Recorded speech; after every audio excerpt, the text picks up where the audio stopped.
celui-là. Okay, good morning everyone.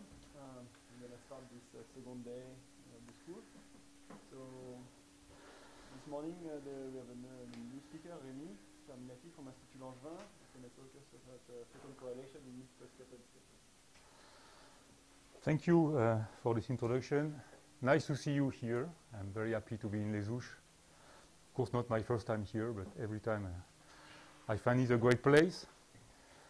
So I'm glad I was invited to talk in this school. So my field, most of my studies, so I'm a theoretician, have to do with optics in complex media, multiple scattering of light in disordered systems. And then the organizers told me, okay, this is also part of this field, multiple scattering disordered systems. So to give the feeling I was doing quantum stuff, I put photon here. Maybe it's better, right? Okay, thank you. My privilege as a speaker.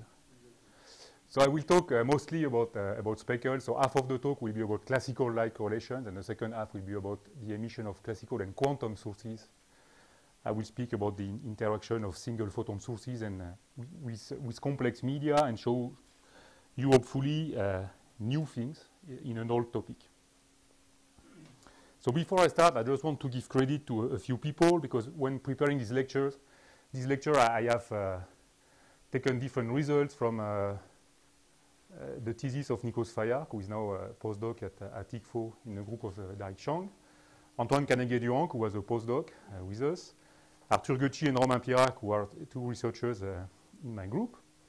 And I will also show nice experiments that have to do with the fact that you can use new kinds of photon correlations to image through scattering media, and those experiments were performed in a group of Jacopo Bertolotti in the University of Exeter, UK.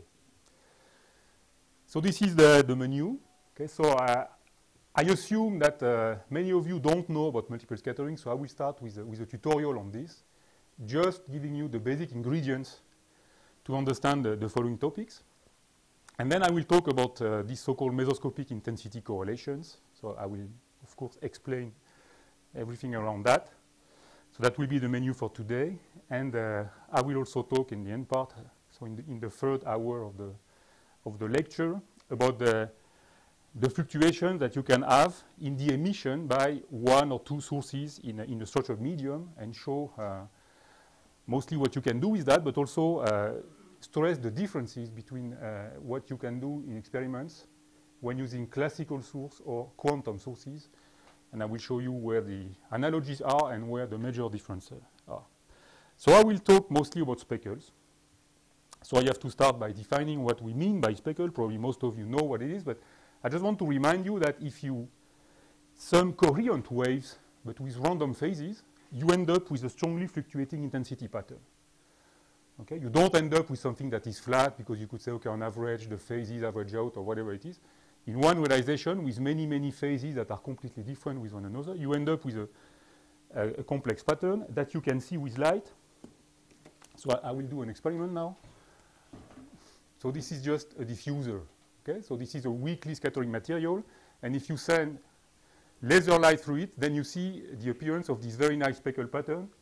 Okay, in most of the experimental labs, you see things like that, because you have reflection of lasers on rough surfaces and so on. It's very difficult to avoid a speckle like that. You see that it fluctuates, not because the laser fluctuates, but because my hand is shaking a bit. Okay, so that's also a very nice detector of the Parkinson disease, if you want to use that for applications. And then something that we will learn, maybe some of you know about that, is that you have hidden correlations in a speckle like that. Okay, it's when you describe something like this statistically, then you can find hidden results, and I will show examples. So that's what we call a speckle, and I'm done with the experiments. Sorry, I'm a theoretician, so to me it's already a complex experiment. Yeah, maybe it's better to put more light. Okay, so that's the so-called speckle pattern that you can produce with coherent light. So first thing I need to stress. So I will describe something like this statistically. So I will introduce in the first part of this talk those brackets. So those brackets, what they mean is not a quantum expectation value, not yet, but what they mean is an ensemble average over many realizations of a system like this. So these are real pictures, okay? So this is the picture you get in one realization, and this is the picture you get when you average over many realizations. So for us, in the brain of a theoretician, it means you have an ensemble, and you make statistics over this ensemble, just like in statistical physics. Experimentally, for example, you can translate this sample, and then you have many, many realizations. When you average, you get something like this that looks like diffuse light, that I will also describe, because we will need to understand how this behaves, to understand how this thing here behaves, okay? So, ensemble average, diffuse light, frozen configuration, speckle, okay? A bit of history. So look, this is the first paper that reports on scattering of laser light and that describes a speckle pattern. This is the full paper.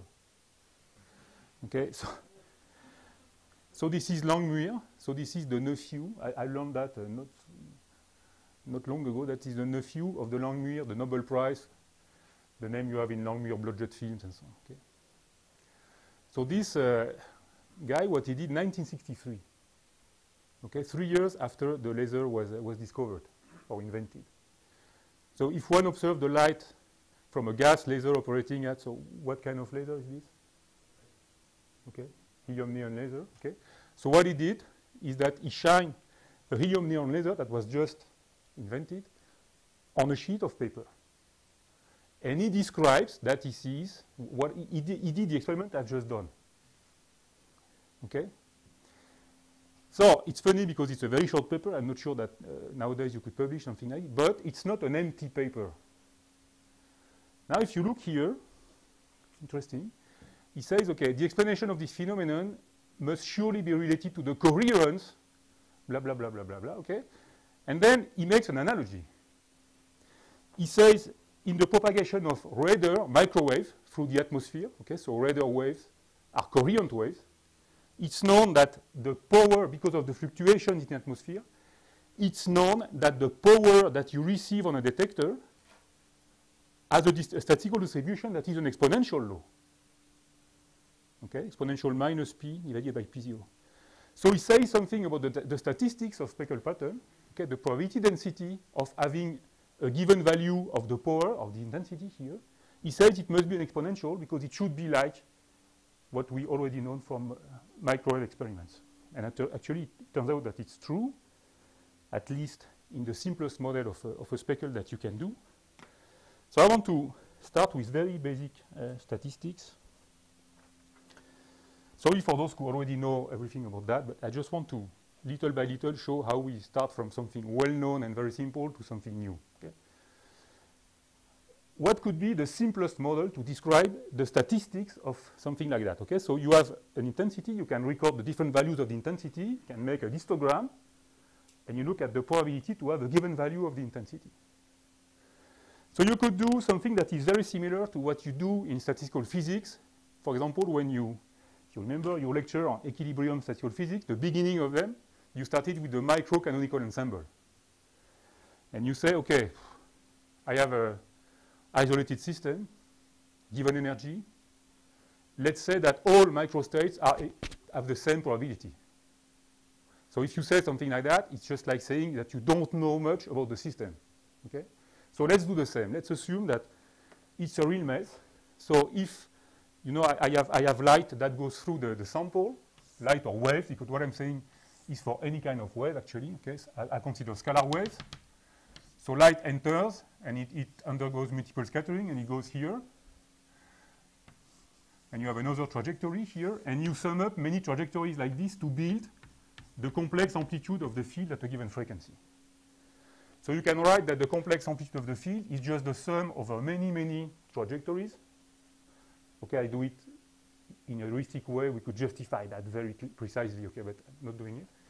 And we say, okay, each of those waves have an amplitude and a phase. Okay, so this is n here. Okay, R is just the position in just one point here. Okay, so I superimpose many, many, many fields, and I assume it's a mess. So I assume that the phases are uniformly distributed.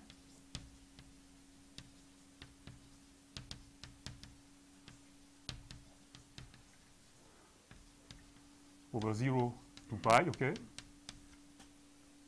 Because it's a mess. And I can always also assume that the amplitude and the phases are uncorrelated.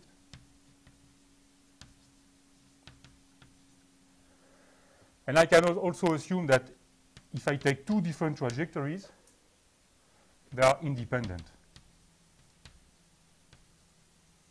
in the statistical sense, okay? So if you have hypotheses like this, it looks like the hypothesis you have for the central limit theorem. Because you have a random variable, now I treat this thing as a statistical stuff, okay? So this is a random variable. That is the sum of many, many variables that are more or less independent. I say more or less because these are complex variables, so it's a bit more than the usual central limit theorem, okay? But then if you want to do it a bit more carefully, I'm not doing everything, okay, but let's call x the real part of the field. Let's call y the imaginary part of the field. Now these are real variables, okay? So x is just this. This is the cosine. I'm just writing it just to convince you that I'm not cheating, okay? It is very, very simple. Huh? Now these are two real variables, and I can study their statistics. So the average is obviously 0, okay? If you don't see y, because when you average this, you can factorize because they are uncorrelated. And the average of a cosine with the phase distributed uniformly is just 0, okay? You can also easily check that the average value of xy is also 0. So they are uncorrelated, those two variables, okay? So each of them is the sum of a large number of independent variables. Central limit theorem, this thing as a Gaussian distribution, this thing as well. They are uncorrelated. So for Gaussian, it's just like being independent. Okay, so if I have this, then I can immediately, if I write here, it's still okay? Yes. I can immediately find the probability of having a given value of x, the joint distribution, and a given value of y. Each of them is Gaussian, and they are uncorrelated, independent for Gaussian variables. So it's just the product. So it's just a Gaussian variable.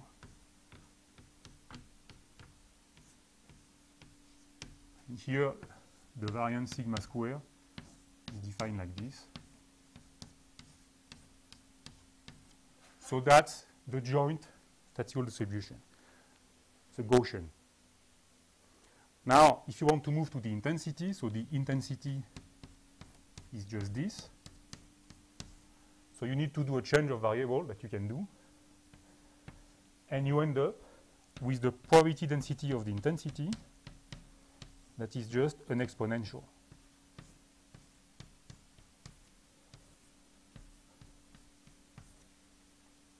Okay, so that's the way you derive this so-called Rayleigh statistics, which is the simplest model you can do for a speckle pattern. All right? So this is textbook, old stuff, but it's nice to see. Given this statistics, okay, this probability density, then you can compute very easily the variance, okay, and you'll find a feature of this Rayleigh statistics that probably many of you already know, but so if you want to compute the variance, you need to calculate the second moment, which by definition is just this. And then you can do the calculation, and you will find that it's just 2 times the average value square. So the variance, which is this minus the average value square, is just the average value square. So if you normalize the variance by this, you get 1, and you say that the speckle contrast is 1, which means it's highly contrasted. Okay, a variable whose variance, or square root of the variance, which is standard deviation, equals the average value, strongly fluctuate. And this is what you see, okay? These are strong fluctuations. What is the most likely value here? If you go across this picture, what is the most likely value of intensity? 0, okay? So this is the maximum of this.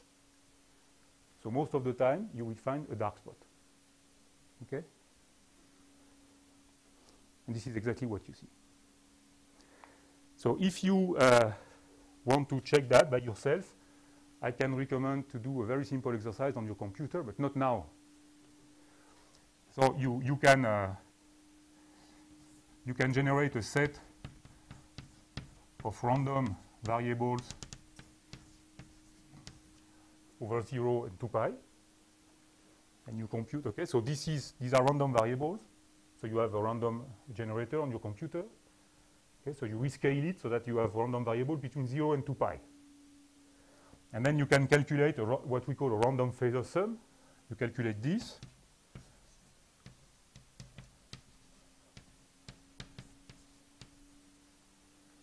Okay, and you do that many, many times, and you look at the statistics of this. Okay, and you will find very easily this exponential law. And you will see that you don't need so many statistics, so many terms to do that. It quite fastly converges to this. Okay?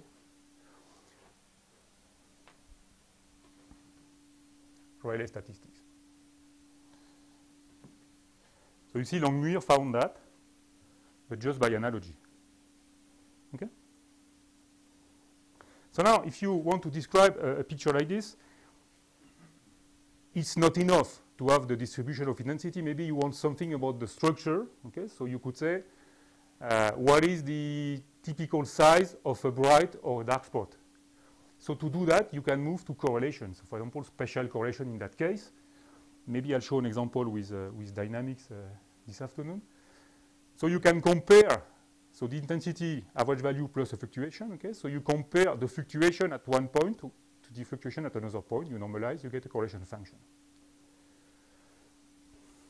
So if you plot a correlation function like that, then it will start to decrease, and then you will get a 0, and then you get a width, and this width gives you a measure of the average speckled spot size. Okay, so that's the way you get this. If you stick to the simple model of Gaussian statistics, okay, so the field is assumed to be a Gaussian variable because of the central limit theorem. So maybe another thing you know about Gaussian variable is that you have this factorization theorem. So if you look at this correlation function, okay, an intensity is the square modulus of a field. So this is a fourth order correlation function in terms of field. So I'll come back to that after. But to this, if we stick to this Gaussian model, which I will explain is an approximation, then you find that this is a fourth order correlation function, but it can be factorized into the square of a field-field correlation function. Okay, the star here means complex conjugate. So for speckle treated in this Gaussian model, it's enough to know the field-field correlation function to know everything about intensity correlation function. Okay, so I was telling you these are old stuff, but this field was kicked a bit a few years ago after the appearance of this new field. In optics, at least, it's a new field, which is called wavefront shaping, that I will not describe in detail, but just give you an idea of the principle of it. So if you send Corian light on a layer of a scattering material, we've seen that you get a speckle pattern, and this is what you record on the other side, okay, with a CCD camera. Now, if you assume that using, for example, a spatial light modulator, then you shape the incident wavefront by imprinting on it a wavefront that a priori corrects for all distortions induced by the multiple scattering sample. Then you can produce on the other side the pattern you want to produce. For example, you can imprint a wavefront in such a way that light, after going through the sample, will focus in one point. Okay, so this technique was introduced in 2007 by Velekop and Mosk.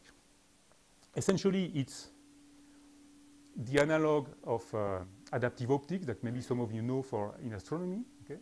But the main, if you don't know about it, it doesn't matter. But for those who know, it's the same principle as adaptive optics. But the major difference is that it works in a regime that is not a regime of weak fluctuations.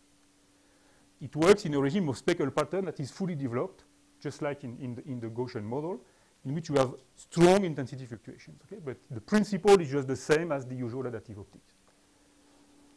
Now, how can we do this? Because, of course, the question is, how can we guess the wavefront you have here? So, one way of doing it, which now has become the standard way, is by measuring the so-called transmission matrix. Just want to give you an idea of it, but it's, again, you don't need to understand that to understand the remaining part of the talk, but just to understand why we started to revisit speckle correlations. So the setup is the following. So you shine light on this special light modulator, so you can imprint a given phase on each pixels of this SLM, and then light enters the sample, and you image on a CCD. And if you don't do anything, you get a speckle pattern like this. Here, the sample is just an opaque layer of paint, okay? So it's something very white that strongly scatters light. You don't see through, okay? So what you can do is to measure the so-called transmission matrix. So it's a linear system. So each pixel of the CCD, of the SLM, is linearly related to each pixel on the CCD. So you have a matrix that connects the intensity. So let's assume it's just a vector here, okay? That is the values of the complex amplitude of the field over those pixels. The same for the SLM, and you get a transmission matrix. So you need to do a covariance detection, okay, to measure amplitude and phase to get the complex amplitude. So you can record, in the first step, this transmission matrix. Once you know the transmission matrix of a given sample, then it's very easy to guess the incident wavefront you have to imprint to get a given pattern on the CCD. So you can focus on 1 point, you can focus on 3 points, you can even transfer an image by doing this. So you have a first step, you record transmission matrix. Then once you have the transmission matrix, more or less, because it's a bit more complex in practice, but you have to compute the inverse of that to find the wavefronts you have to imprint here to get your image. Okay? So that's the way you can transmit information, even transmit images through complex media by this wavefront shaping technique. So now this field has been rapidly developing in the last 10 years. So you have many groups working on that. If you want to know more, you can ask me. I can give you some good references if you want to learn a bit about this field. What I wanted to say is that this field has somehow motivated, has triggered a lot of new fundamental studies in speckles and also in the way you can connect what you see on that part of the sample to what you see on the other part. And that's the topic I will enter with this revisited intensity correlation. But before that, I have to go on with this tutorial because I need to introduce a few parameters that are important to describe light scattering in complex systems. So now I forget about speckles. I look at the average intensity. So you could also do this very simple experiment by yourself. Okay? You just take a glass of water and you shine a laser light, so you don't see light going through the water here, and then you add a few droplets of milk. Okay? And when you start, you still see this so-called ballistic beam. So you see a beam that is attenuated here by scattering, but you still see the ballistic beam, sometimes called the coherent part of the beam. And then when you increase scattering, you see you move to a regime where you only see diffuse light and this ballistic beam has just disappeared. Okay, because when you move from here to here, you increase the scattering strength. Of course, in this regime, if you would zoom, what you would see is a wave that bounces between particles. You have a multiple scattering process. Okay? And the average distance between successive scattering events is this LS here, which is what we call the scattering mean free path. That's the first very important parameter that we will use throughout the talk. Scattering mean free path. Okay. So if this scattering mean free path is small compared to the system size, then you are in this multiple scattering regime. If the scattering mean free path is on the order of the size, then the beam is on average just scattered once. You have weak scattering. And if the scattering mean free path is very large, compared to the system size, then you just don't see scattering. Okay, so that's the parameter that when you compare it to the size of the system, it measures the scattering strength. So the intensity is the square modulus of the field. Okay, here just the complex amplitude of a field or of a wave. By the way, what I'm teaching you here, you can also directly translate it to electron waves in conductor. That's what gives you Ohm's law and all this business. So this is just transport of waves. Okay, if you want to imagine this as being the wave function, it also works. Okay, just wave equation plus a bit of statistics to understand how this wave transports energy in a scattering medium. So this is the weak scattering regime. This is the strong scattering regime. Now, if you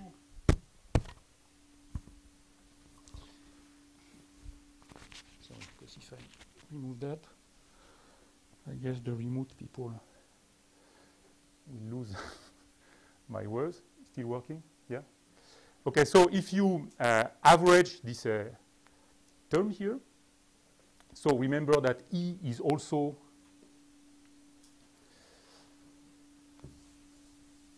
splitted into an average value and a fluctuation. Okay, I'm writing it because that these are also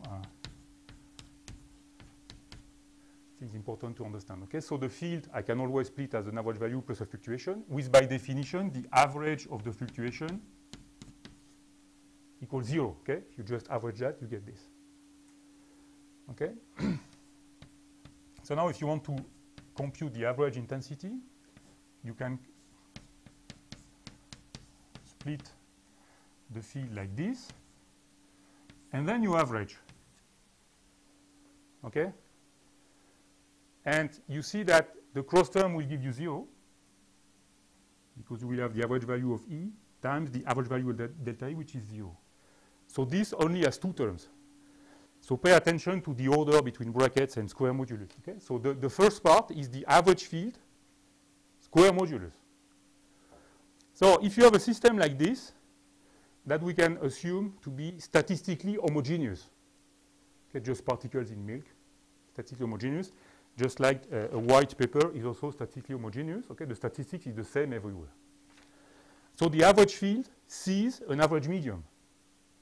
So the average field will see a medium that on average is homogeneous. Okay, so the average field is something that will just propagate in straight line. So what you see here, actually, everything could be properly derived in multiple scattering theory. I'm just telling the story here, but the average field intensity is just what you see here.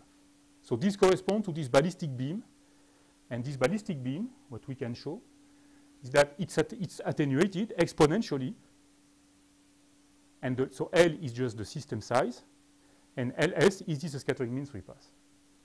So that's the way you measure the scattering mean free path. Okay, you can measure the attenuation of this beam, and you get this parameter. And now, although delta E averages to 0, the intensity of the fluctuation does not average to 0. Okay? So the fluctuating field averages to 0, but not its power. Okay? So the power carried by the field fluctuation is this diffuse intensity that you see here. Okay? So if the system is weakly scattering, this dominates. This is very weak. In this regime, the other way around. This is exponentially small, let's say 0, and this dominates the intensity transport. Okay? So to describe a picture like this, okay, this diffuse light, you can really think about the underlying wave multiple scattering process. So you can understand something like that just as a random walk for particles. Okay, so although here it's just classical light, but we can assume it's just like, let's say, classical photons. Okay, just like classical particles that propagate in the medium, and it gives you exactly the same. So this can also be derived. Okay, that in this regime of strong multiple scattering, you can even forget about the wave mechanism and just think about propagation of particles, classical particles. And what you find, okay, in this regime, is that since it's a random walk, macroscopically you have diffusion. So you have a diffusion law. Okay, that's the picture you have when you are lost in fog. Okay, light diffuses. Okay, so the intensity is transported obeying a diffusion law. And maybe something you know from diffusion is that the probability for a particle to go to the other side or for us, the probability to be transmitted. So the transmission factor will scale like this. This is the mean free path, and this is the system thickness. Okay? So this can be derived if you want. This can be done. Okay? So provided that this is large compared to the mean free path, then the energy density obeys the diffusion equation, and you get a diffusion constant for light. VE is the transport velocity, so the intensity velocity, and this is the mean free path. We will not need to use this equation, but we need to get this, this diffusion picture. This can be measured. Okay? This has been measured a long time ago. Okay? This is light transmission through a strongly scattering sample. Okay? So this is the inverse thickness. Don't pay attention to these 2Z, it has to do with boundary conditions. But large samples are here. Okay? And you see that for large samples, the static transmission, so you send a laser, you measure all light that is transmitted in this half space, and you see a linear dependence with 1 over L, just a diffusion law. Okay? So the thicker the system, the more diffuse light in reflection, because light that is not transmitted, if there's no absorption, is reflected. There is one example where you see something like that. Have you ever thought about what black clouds are? Or let's say dark clouds? Okay, a cloud is just a scattering ensemble of water droplets. There's no absorption. Okay? If you take a plane, you will never see dark clouds from above. It's even very, very reflective. Okay? So what you see here actually is a feature of this law. Is that this cloud here has a weak transmission because it's optically thick. Okay? And then the contrast between this and this, because this is bright, this is dark, is transformed into a palette of gray colors. Okay? But all those things are just white colors, but with different level of brightness. Okay? So a dark cloud like this, viewed from top, would be very, very bright. Okay? This is just diffuse transmission. All right? Okay, so that's the end of the tutorial part. So you just have to keep in mind that regarding the average intensity, okay, that you see on pictures like that. By the way, you didn't ask, but why did I say that a picture like this shows you the average intensity? Why don't you see a speckle here? Yeah. Say it again. Yeah, because particles are in buoyant motion.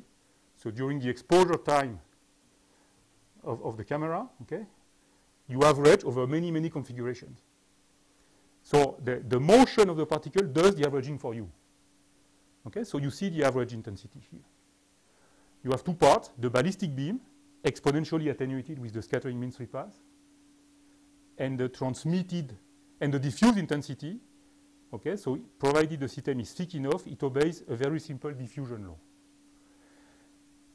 I put LT, not LS. Okay, it's a subtle T. Maybe I could comment on that, but we will not need it. Okay, so this is maybe for the expert, but this mean free path can be a bit different from this one. But we don't really care to okay, here. But just remember that diffuse transmission 1 over L, ballistic transmission exponential. Now, if you freeze this thing, you take a picture, now you have one configuration, you see a speckle, and the study of speckle has to do with the study of the fluctuations of intensity. Okay.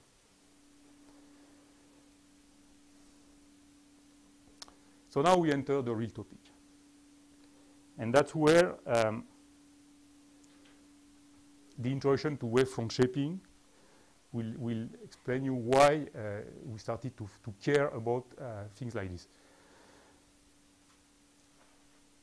Now assume that you do this experiment, which was done, actually, I will show you.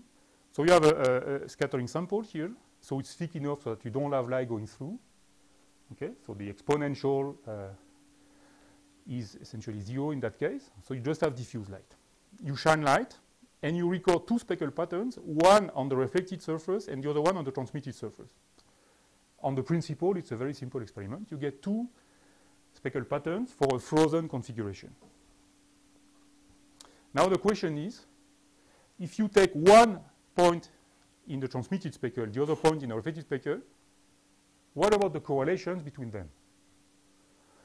So for some reason, nobody cared about that before 2015 when we started to study this question. And I will show you that there are very surprising results and also things that you can do in practice. But even from the fundamental point of view, I will show you that you have what we call mesoscopic correlation that appear that are a bit surprising. Okay, so the question is, do we have an intensity correlation function, a non-vanishing intensity correlation between the reflected and the transmitted speckle, just by measuring intensities? Okay, you don't need to do interferometry here, just compare intensities at two different points. So in 2015, we decided to study that based on numerical simulations and then doing some models. And the experiment came after that. So what we did here was just to take a slab of material. So now it's in the computer. Okay, so we place particles. So we assume these are small particles. We treat that using the so-called coupled dipole method, which means that we send an external beam and we solve exactly Maxwell's equations by taking into account all the multiple interactions between those particles here. I could give details if you ask, okay? But maybe taking a B, but not during the lecture because it could be a bit longer. But if some of you want details about how we can calculate things like that, it's not very difficult, and I can explain you. So based on this simulation, we can calculate the speckle pattern on the reflected side, speckle pattern on the transmitted side, and we can repeat this calculation 1 million times for many different configurations in the computer, okay? And we can compare, so we can compute the correlation function between the intensity here and the intensity here. So you see here the thickness, so the optical thickness, as we call it, is 7, so the ballistic light is attenuated by a factor exponential -7. Okay? So there's no ballistic light going through, okay? It's strongly scattering. And you get something like that when you do the numerics. So what you get is that you have a correlation function. So this here, okay, is just the position shift between the 2 points. Okay, we start with 2 points facing each other, and we translate. Okay, so this is what you get here. Okay, so you see first that you have a correlation that is quite weak. I come back to that, but you have a correlation function even at large optical thicknesses. Second point, this correlation function that you get from the numerics is negative. So what does that mean? It's an intensity correlation function. It's negative. No, don't forget that it's correlation between fluctuations of intensities. Okay? Okay, it can be negative because if you have a spot that is darker than the average value, okay, then it gives a delta I that is negative. So what this means is that if you have a bright spot in reflection, it's more likely that on the other side you have a dark spot. Third feature, look at the thickness. You see the width of the correlation function scales like the thickness of the medium. There is a diffusion law behind. I'll come back to this. So we can also understand that from theory. Okay, so the blue curve is a theory, and I will give you a flavor on how we can compute that, not to do a lot of theory, but to help you understanding a bit the scaling laws that you have behind correlation function like that, because then for the experiment and the practical application, it's very important to have this in mind.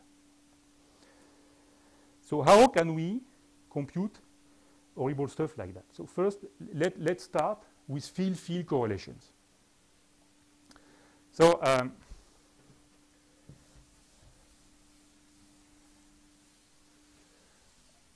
I will not lecture on the details of multiple scattering theory, but I think it's important that I give you a flavor on how we get equations like this. But first, let's understand why it's complicated. So we want to understand how the correlation function between two fields, so this is complex conjugate, okay, at two different points, is transported through a multiple scattering medium. So let's start with the correlation function between those 2 points. If I want to compute it at 2 other points, what can I do? I can use this picture, okay, of trajectories. So to get the amplitude of the field here, I have to sum up all the amplitudes. So those circles means scattering centers, scatterers, okay, particles, if your medium is made of particles in a background. So the average distance here is this scattering mean sweep path. Okay? So you have to sum up all multiple scattering trajectories that go to R0, from R0 to R. I have put 2 of them here. Okay, but you have a lot. And then you do the same for the complex conjugate. Okay, so you start from here, you want to go here, you have to compute all multiple scattering trajectories. And then you have to multiply, you have all the cross products, and you need to average. So if you use multiple scattering theory, what you can show is that this correction function actually obeys an integral equation like this. Yes, please.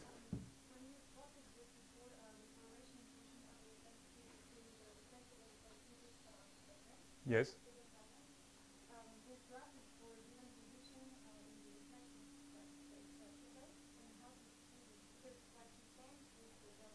Yes. But yes. Okay, that's a good point. But what we assume here is that this, the size of the slab here is much, much, much larger than the thickness. So it's just like having something infinite. So the speckle is statistically translationally invariant. Okay, so if I would move that point, it would just be the same. So the correction function only depends on this delta R, provided the system here can be considered to be infinite. Okay? Yeah. Thank you for asking.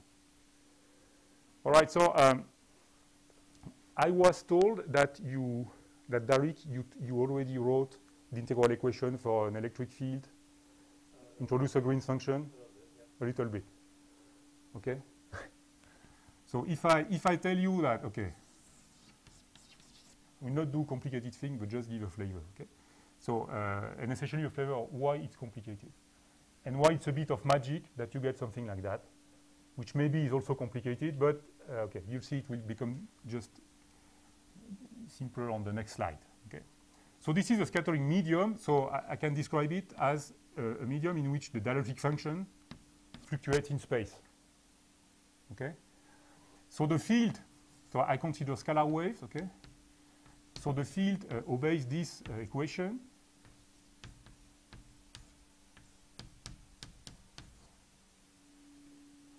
K0 is just my notation for omega over c, or 2 pi over lambda. Okay? So the incident field, so you shine an incident field here that I will call E0, obeys also the Helmholtz equation, but now in the background medium, because there's no epsilon of R, okay? And the scattered field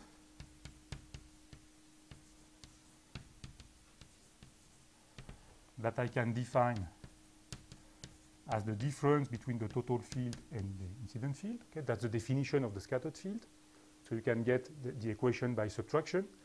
And then what you will get for the scattered field is an equation like this.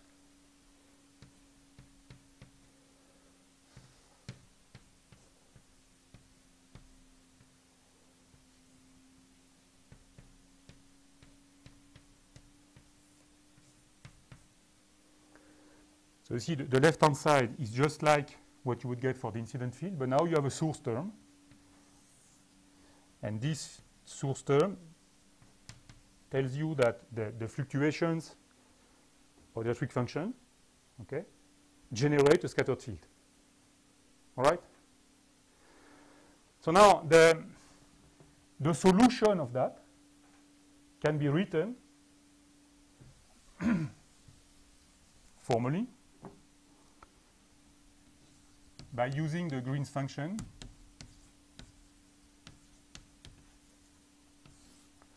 so I will call J0 of R prime the Green's function of this background medium. I don't know what you call the Green's function, Darik, but okay. Does that ring a bell? Okay, so if you put a point source somewhere at R prime, you put a point source, G0 of R prime gives you the field amplitude at R. Okay? So in free space for scalar wave, G0 is just a spherical wave. All right? So now the solution of this can be written using this Green function. because it's just a linear equation. So the solution, the formal solution, can be written as an integral, which is actually a convolution integral, but it doesn't really matter.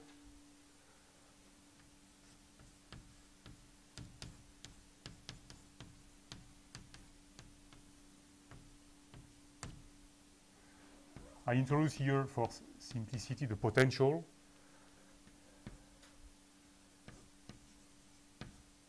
So for light, the potential is this. But this could be also used in quantum mechanics to write the solution of Schrödinger's equation, and this would be the potential you have in Schrödinger's equation, just formalism for scalar waves. Okay. So that's the formal solution of that. I say formal solution because here you have the total field inside the potential and the region where the potential is non-zero, and this is a known, okay? So you have to solve them. If you want to write the total field, then the total field is just the sum of the incident field and the scattered field. And then you get an integral equation for the total field that people often call the Lippmann-Schwinger equation.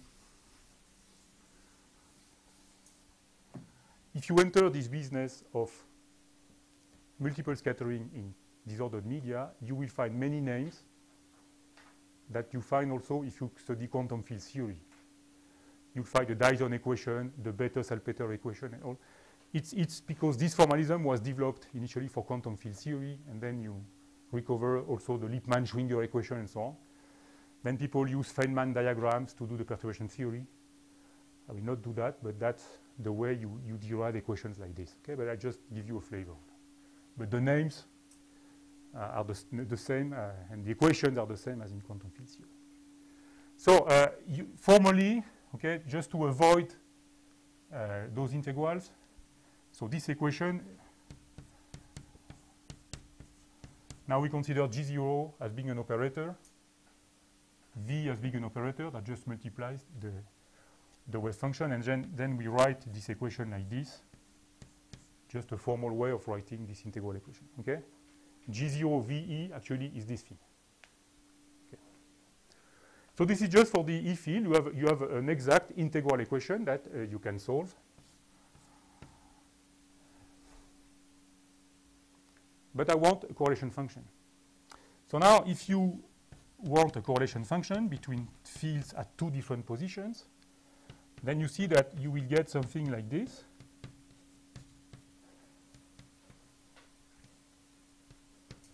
And then you have this horrible correlator to calculate that actually reflects the complexity of this calculation I was mentioning with the scattering path. Okay, you have to do something like this. So that's where multiple scattering theory enters, and I will not derive that, but I would need maybe 2 hours to do this job. Okay, it's not an easy thing, but now I just ask you to believe me that this thing here can be exactly rewritten as what you have here. Okay? So now you renormalize the medium. Instead of assuming that you propagate in vacuum, you see you have E0, G0. Now you propagate in the average medium. Okay, so that's why you get here products of average fields. And then you have product of average Green's function. Okay, so this is the Green's function for this guy. And then you have an operator, gamma. And then you have E star. So you see this horrible stuff here factorizes into the product of an operator that is a very complex object times the field correlation function. And then you get this equation that now is an integral equation for this guy. So the important step is to show that such an equation exists. Okay. But now it's not the end of the story, because now all the complexity is in this guy. So now the big problem is to compute this kernel, because you need this kernel to solve this equation and to end up with the solution of this problem. Okay? Nobody knows how to do that. You can do that in the computer. So then you need to switch on a perturbation theory. But then, this is based on something very nice, in that in many, many materials, and if you want to escape this regime I will describe, it's a very hard problem. This mean-free path is large compared to the wavelength. So for example, in paper like this mean-free path is on the order of a few tens of microns if you buy very, very high quality paper.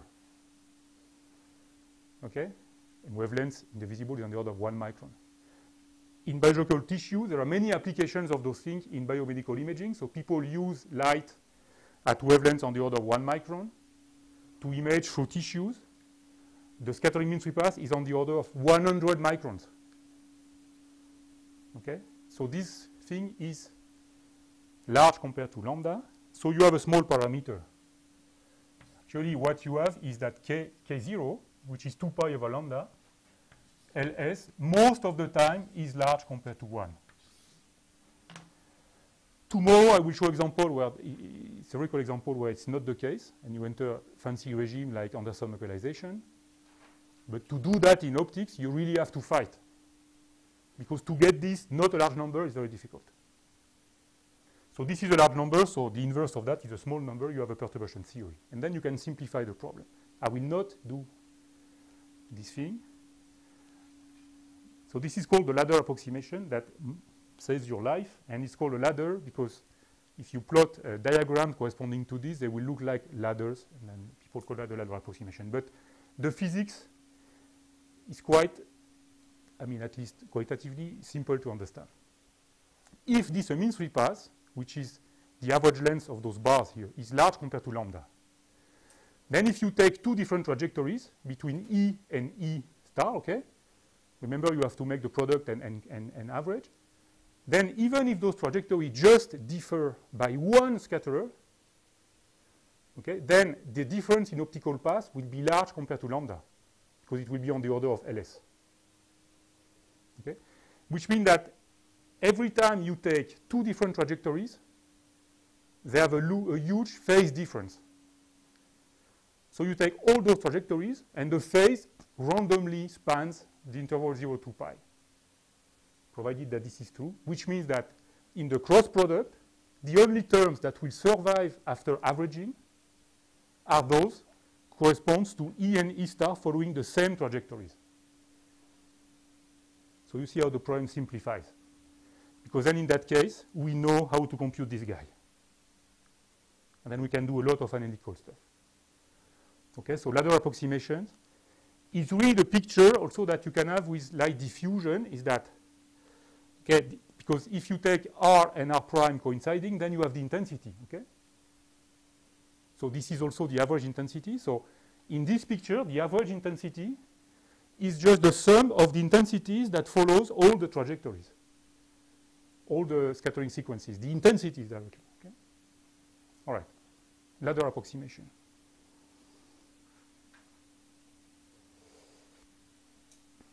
So now, I remind you our problem. We want to compute intensity correlation, okay? Not field-field correlations. So I remind you the problem. So we send light, okay, on this side, and we want to see if the intensity computed, this is the scattering medium, okay? If the intensity computed here and here have something to do with one another. So we compute a correlation function of intensities. So theoretical physicists like diagrams like this, because what we say is that, okay, we are in this ladder approximation, so we know that the intensity propagates along trajectories like this, where E, E star follow the same sequence, okay? So solid line is for E, dotted line is for E star. So this is one intensity entering here. So it diffuses, so, okay, this is this ladder stuff. And you have another intensity here. So if this trajectory, so this is another trajectory for intensity. So if this trajectory, for example, would end up here, and this one would end up here, then when you would average, you would simply get something like this.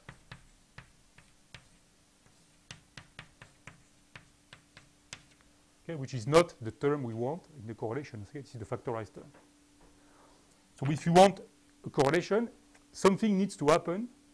And what can happen is that when you build the intensity here, okay, part of the light comes from this trajectory. So let's say the complex conjugate of the field comes from this trajectory, and the field comes from the other trajectory.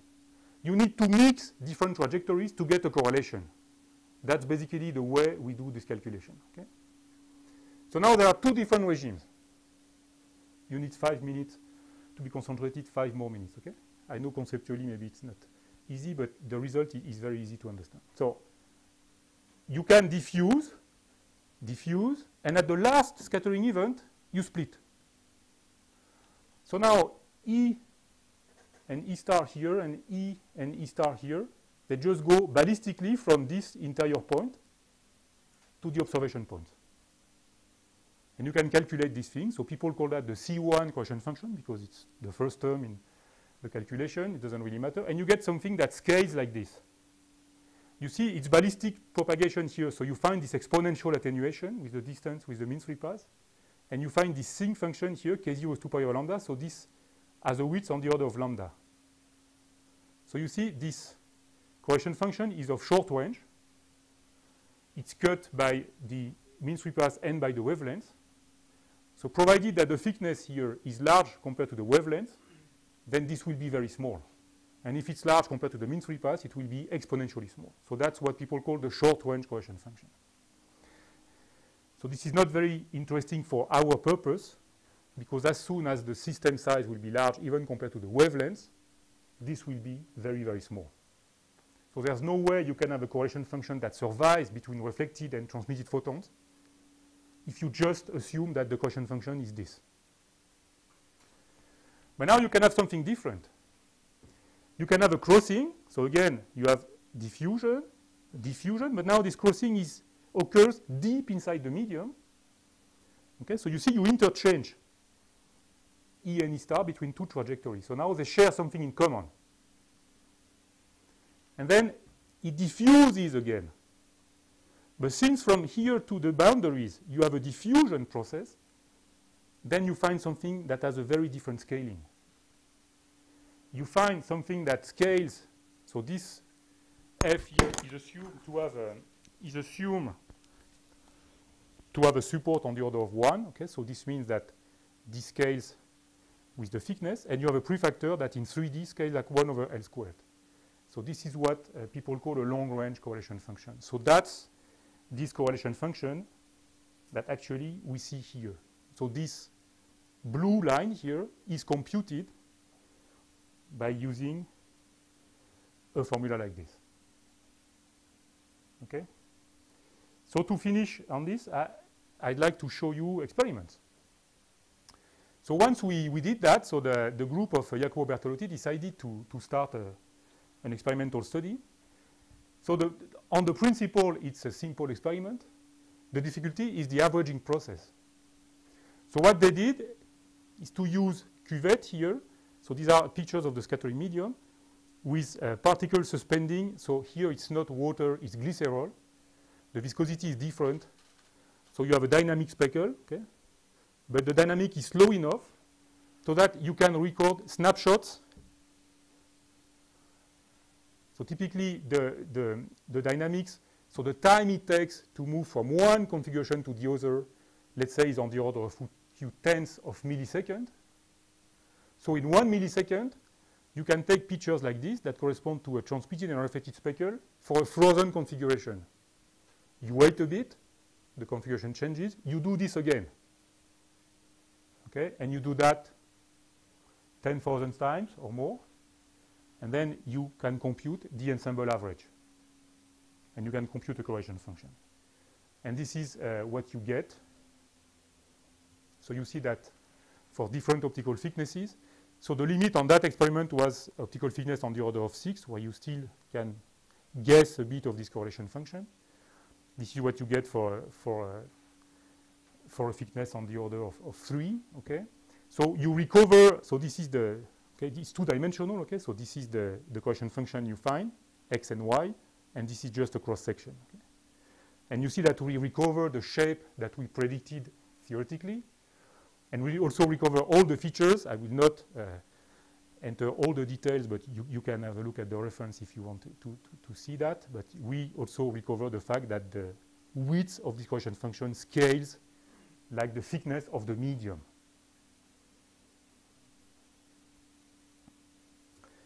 So, yes? So the limit just comes from at some point they don't have photons anymore in the transmitted. You mean the limit in terms of optical thickness? Yes. Yeah, yeah. It's really a matter of signal-to-noise ratio that we can also compute and evaluate. Okay. Yeah. But you have to keep in mind that 3, 4, 5 are already large optical thicknesses. Okay, these are really opaque materials. So I'd like. Just exponential minus 6 of the transmission. Yes. The ballistic transmission is exponential minus 6. Yeah. The direct transmission.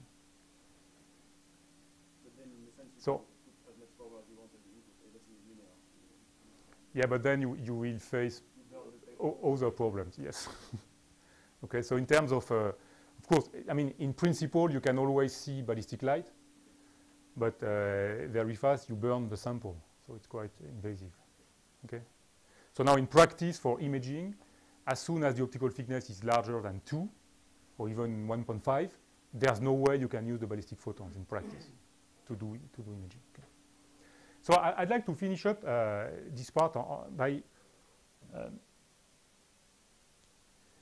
mentioning something that is very interesting to us from the fundamental point of view. Okay.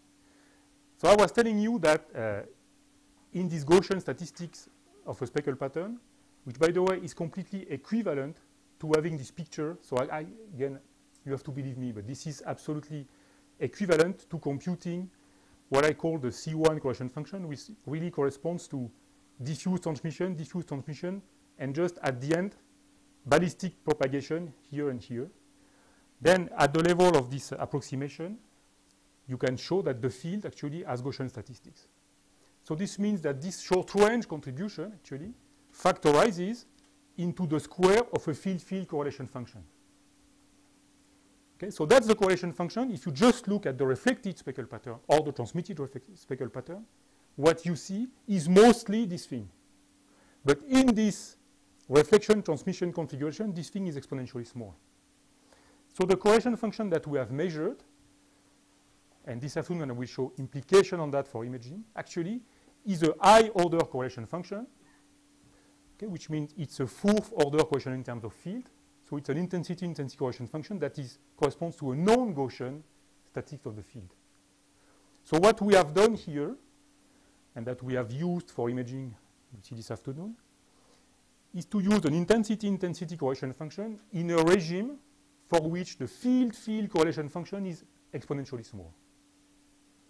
Okay? So this means that what I've shown you, and that I will show you how to use that this afternoon, cannot be done by just measuring this thing by interferometry. Because that's a question I was asked many times when we started this thing. People were telling, okay, you measure intensity correlation function. Maybe it's easier, but we can do interferometry and measure field-field correlation function. But in this specific configuration, you would not get anything by measuring that. Okay? So you have a non-vanishing intensity correlation function, high order, in a regime where this one is 0. So this afternoon, I will show you how now we can answer this question. Then, since we have demonstrated that you have a correlation function between the reflected speckle and what you get on the other side, can we use this mutual information that reflection and transmission share to do something in terms of imaging? So can we guess what you get here without measuring anything on the other side, or at least without measuring this transmitted speckle? So that's the story I will tell you this afternoon. And with this, I thank you for your attention. Any questions for any?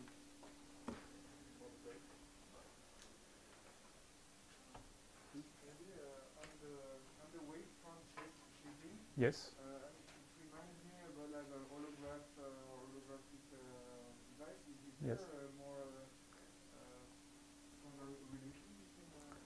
Yeah, I mean, of course. The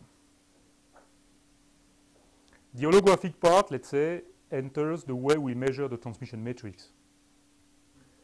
Okay, because here, what we need to do is interferometry, because we need to measure this.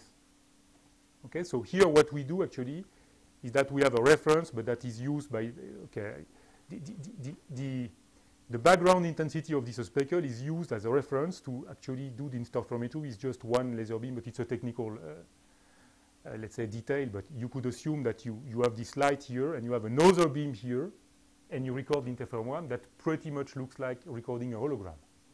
Okay, so that's the way you have an analogy, is that you record all amplitude and phase information in this transmission matrix. Okay, and then you use that to deduce which field you have to imprint here to get a given output field. Okay, so it's a Corian stuff, and at some point you record an interferogram with a reference, so it pretty much looks like holography. Yes. Yes, please. Does it make sense to talk of coherence length in this kind of parallel, or is the phase change predictably? Very good point. So if you listen to people doing electron transport, okay, because in this community, everything that I've shown can also be discussed in terms of electron transport. People very often talk about this coriance or this phase coriance length. Okay. Here with light, it's purely elastic scattering. So our coriance length is just infinite. So we don't have that problem here. Okay. Now this concept of coriance length again reappears if you have a dynamic sample. Because if you have little motions of the scatterers, okay, then you have Doppler shifts, and little by little you have dephasing. But in that particular case, in all the experiments I've shown here, okay, the laser is quasi-monochromatic, so the real coriance length of the laser is just infinite compared to all the lengths and the length difference that enter those interferences. Okay? So it's purely Corian stuff. And the medium itself does not induce dephasing. Okay? But with electron it's different because you can have impurities, you have inelastic scattering. So that's why most of at least the initial experiment in mesoscopic physics with electron were done at low temperature, okay, to avoid dephasing and to get a phase coriance length that was large enough. But this vocabulary, I don't need it here. Yes. Okay, we'll take a break and come back at 10 for